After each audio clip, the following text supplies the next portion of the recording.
이 영상은 암흑대륙 스토리 요약 4편입니다. 정주행을 원하시는 분은 상단의 링크를 참고해주시면 감사하겠습니다.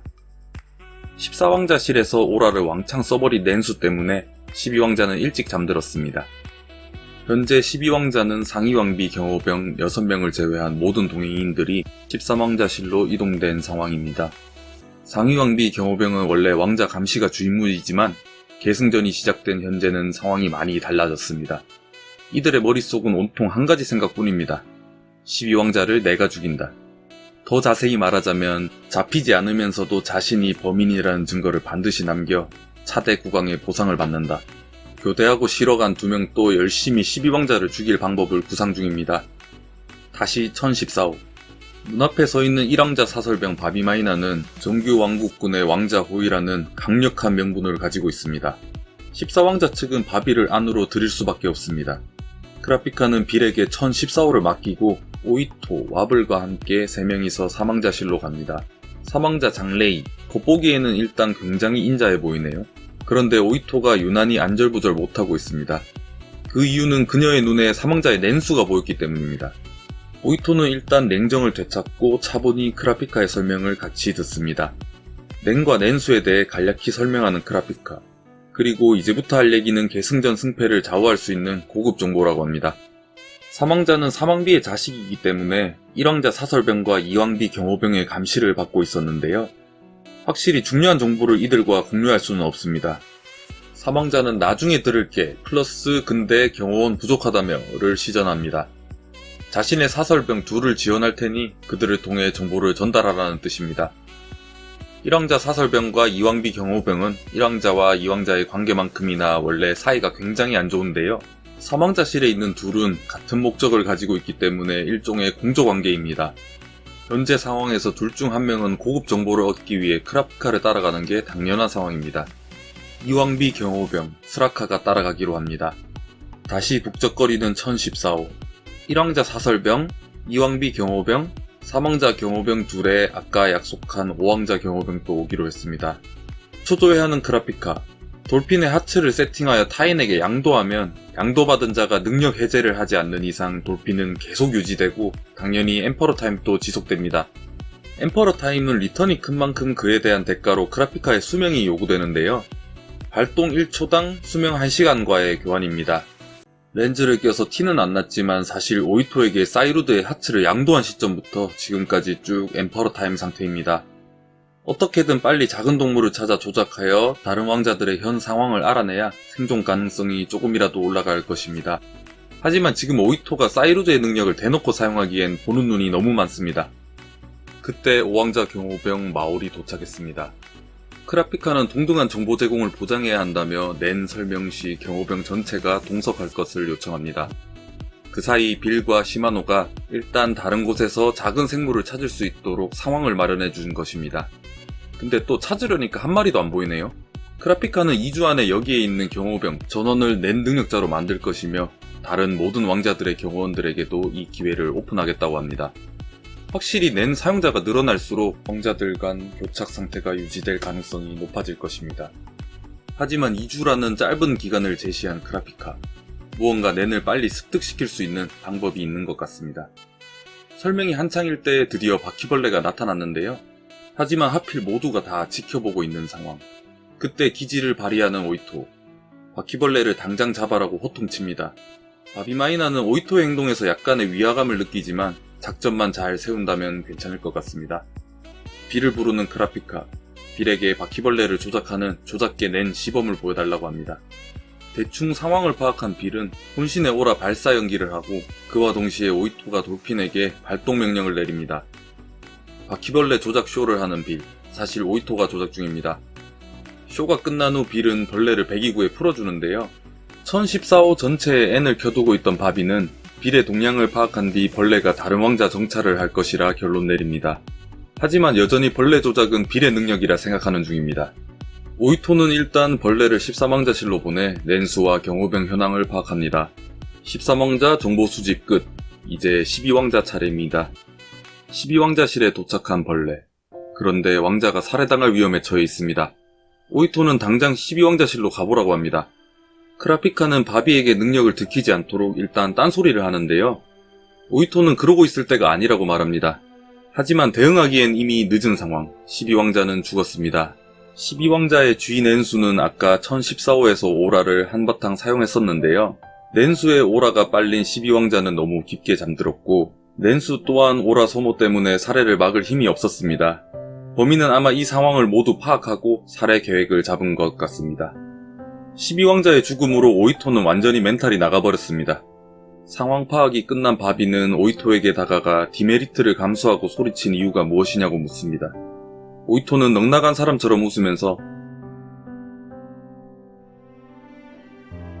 잘 알았다고, 더 이상 할 얘기는 없다고 합니다. 이 얘기를 들은 바비는 한참을 가만히 있습니다.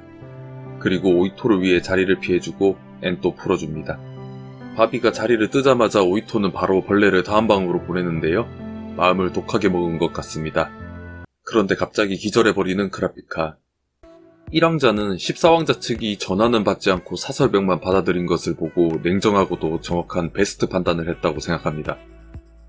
바비 마이나는 카운터 타입 낸 능력자라 당장은 교착이 유지될 것이기 때문에 크라피카의 낸 능력을 알아내는 것이 우선입니다. 낸 능력 판별 전문가 휴리코프가 14왕자실로 갈 준비를 합니다. 카밀라는 이왕비 두 아들과 함께 식사를 하고 있습니다. 벤자민이 보낸 사설병은 그냥 문 밖으로 꺼지라 해놓은 상태. 카밀라는 두 아들에게 벤자민과 할켄부르그를 먼저 죽이겠다고 자신의 계획을 말합니다. 할켄부르그는 심지어 동복동생입니다. 소극적인 성격을 가진 두 아들은 미적지근하게 반응하고 이에 카밀라는 명령이라며 구왕자의 암살에 적극 개입할 것을 지시합니다. 문 밖으로 쫓겨나 있는 1왕자 사설병 무세는 둘의 대화를 다 듣고 있습니다. 대상에게 낸세를 붙여 정찰하는 능력 시크릿 윈도를 사용한 것입니다.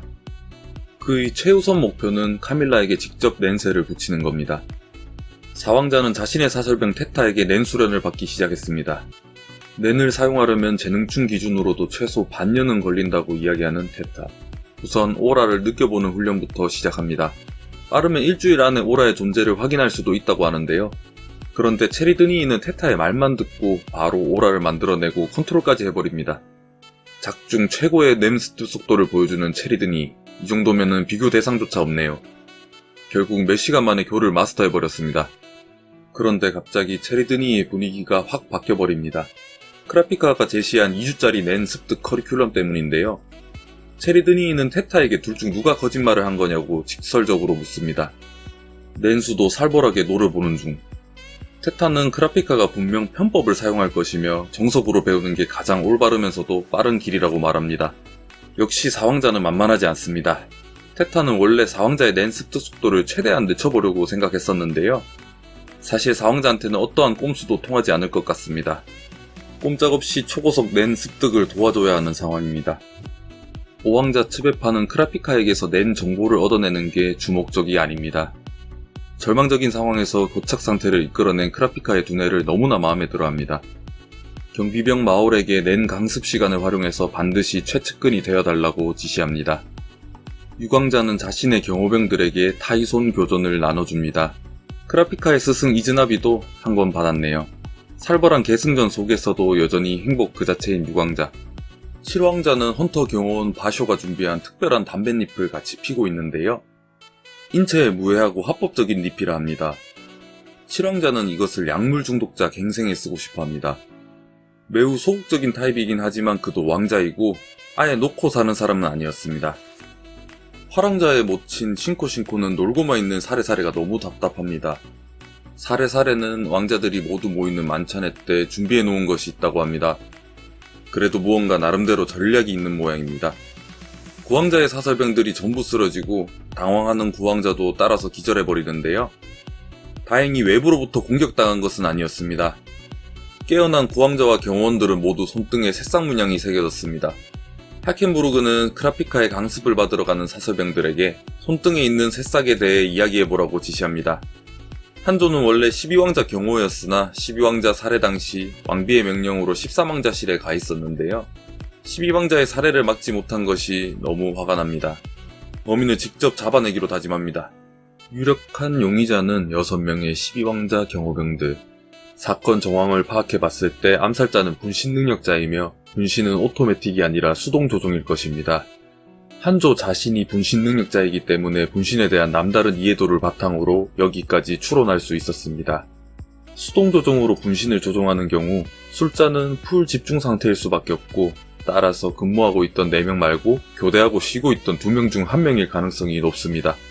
하지만 분신을 사용했기 때문에 경호병 6명이 아닌 아예 다른 암살자일 가능성도 열려 있습니다. 한조는 분신을 몰래 소환해서 감금되어 있는 오왕비 경호병 타프디에게 갑니다. 타프디에게 1왕자의 스카웃 제이가 왔다고 하는 한조. 타프디는 다른 경호원에게 덮어씌울 방법을 마련해뒀다는 한조에게 속아 범행 사실을 자백하는데요. 그런데 그는 자신이 범인이란 증거를 전혀 남기지 않았습니다. 어떻게 한 거지? 그렇게 한조는 12왕자 암살자를 죽입니다. 계승자들은 사망 시 14개의 관이 놓여있는 방에 안치됩니다. 12왕자의 시신을 멍하니 바라보고 있는 나스비 국왕. 모모제는 카킹이라는 거목에 초석이 되어 살아있을 때보다 더 힘차게 빛나고 있다 호 라고 알 수 없는 이야기를 합니다. 13왕자 마라얌의 방. 마라얌의 냄수는 아까 1014호 방문 때 아주 귀여운 용이었습니다. 그런데 점점 근대화 되어가고 있습니다. 이 낸수는 왕자의 심경에 따라 외양이 변하는데요. 누나의 죽음 후 낸수의 비대화가 가속화되고 있는 중입니다. 9시간 후 깨어난 크라피카. 오이토도 크라피카와 동시에 기절했다 합니다. 돌핀은 여전히 유지. 따라서 엠퍼러 타임도 발동된 채 12시간이 지났습니다. 능력 양도 시 엠퍼러 타임 강제 유지라는 리스크는 크라피카의 예상을 훨씬 상회했는데요. 수명 5년이 날아간 데다가 또 기절해버릴 가능성도 있습니다.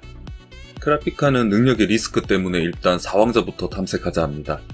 오이토는 조금 예민한 모습을 보여주는데요.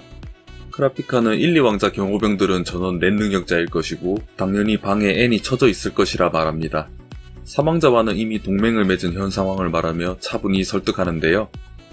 결정적으로 와블이 크라피카를 너무 좋아하네요. 그렇게 크라피카의 수명 5년을 담은 바퀴벌레는 4왕자실로 가고 바로 4왕자의 낸수에게 잡아먹힙니다. 다시 존댓말을 시작한 오이토, 낸을 가르쳐달라 합니다. 크라피카의 대답은 죄송합니다 였는데요. 돌핀의 양도 능력 부작용으로 이미 오이토는 낸 능력자라 합니다. 크라피카의 낸 강습에 각 왕자들이 2명씩 강습자들을 보냈습니다. 유참한 쪽은 2왕자와 6왕자뿐. 2왕자는 이미 전원 낸 능력자인데다가 정찰의 필요성조차 못 느꼈나 봅니다. 6왕자는 자신의 사랑스러운 경호원들이 다른 곳으로 가 있는 것을 허용하지 못하는 성격입니다. 1왕자 벤자민은 아까 등장한 낸 능력 판별 전문가 휴리코프를 보냈습니다. 휴리코프는 크라피카와 대면한 후 행동 패턴과 오라 분포를 분석, 크라피카가 구현하게 임을 단번에 알아차립니다. 카밀라는 방 앞에 있는 무세에게 당장 1왕자를 죽이러 갈 거라고 선언합니다. 무세는 바로 총을 겨냥하는데요. 카밀라는 완전한 제츠 상태, 카운터 타입 낸 능력자의 전형적인 행동 패턴입니다. 무세는 카밀라가 죽으면 최선, 카밀라의 능력을 알아내면 차선이라 생각합니다. 카운터를 맞을 거라 각오하고 망설임 없이 발포합니다. 카밀라는 총을 맞고 바로 죽어버렸습니다. 무세는 일단 카밀라에게 자신의 낸새를 달아놓습니다. 그와 동시에 거대 고양이가 나타나 무세를 짭으로 만들어 카밀라에게 먹입니다. 이 고양이는 카밀라의 낸수. 카밀라가 죽으면 죽인 자의 목숨으로 소생시킵니다. 사우넨이기 때문에 압도적으로 강할 수밖에 없으며 자신이 죽으면 역으로 상대가 죽는 능력입니다. 카밀라는 이 능력이 무적이라 생각합니다. 아마 계승전을 타겟으로 오래전부터 키워온 능력일 것입니다. 항아리 의식으로 생긴 식물 모양의 낸수 따위는 필요 없고 오로지 자신과 함께 해온 고양이 낸수와 같이 계승전을 승리할 수 있다고 생각합니다. 바로 1001호로 향하는 카밀라. 다음 화에서 이어서 하겠습니다. 시청해주셔서 감사합니다. 리생충이었습니다.